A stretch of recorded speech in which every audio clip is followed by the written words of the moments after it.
I would like to talk about one of the most interesting and actually important experiences in my life. I wrote about this in a blog in Touch of Peace. It's called My First Day, and it's on page 111, I believe. At any rate, you can check. This is about the first day that I went to work for Swami Kriyananda.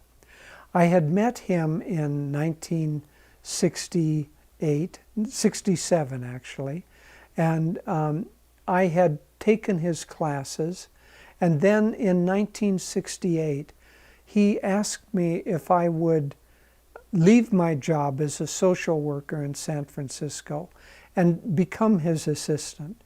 And after, I knew it was a much bigger decision than just a job change.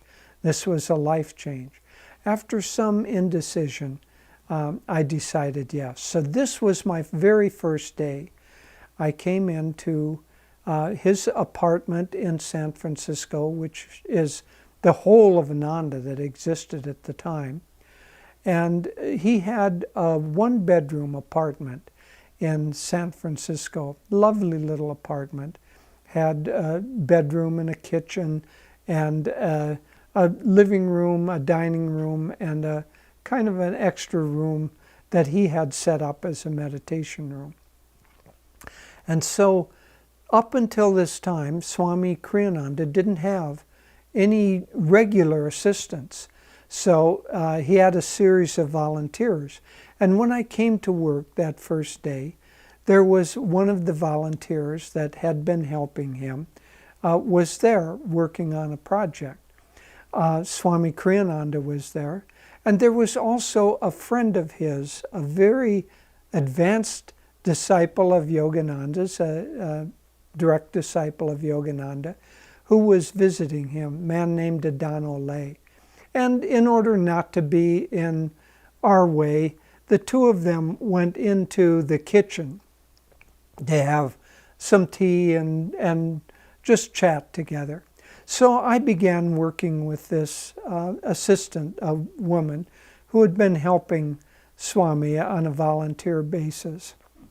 Obviously, she was very threatened by my being there, because I said, well, what project are we trying to work on today? None of your business. Well, I said, well, how can I work on a project with you without even knowing what it is? Well, all right, we're getting a mailing out. Okay, how can I help? Do we have a mailing list? None of your business. And so it went. And she got more and more upset every time I tried to do anything, ask any question. Do we have a mailing list?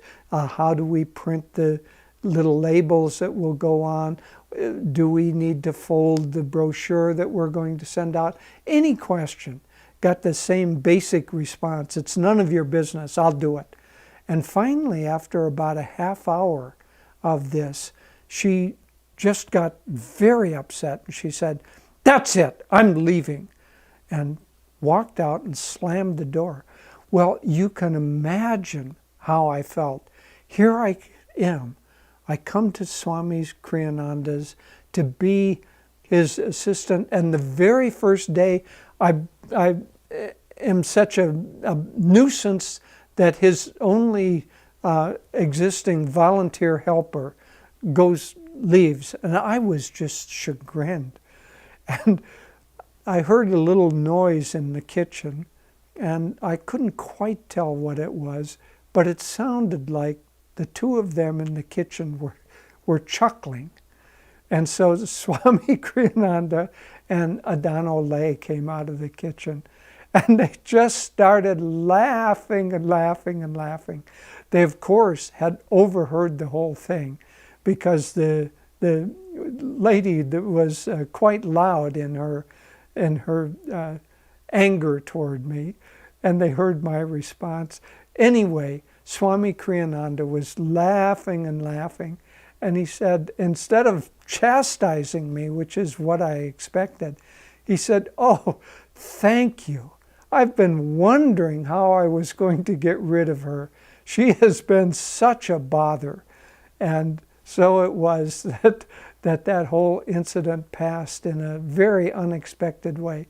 But there was a bigger lesson in that for me.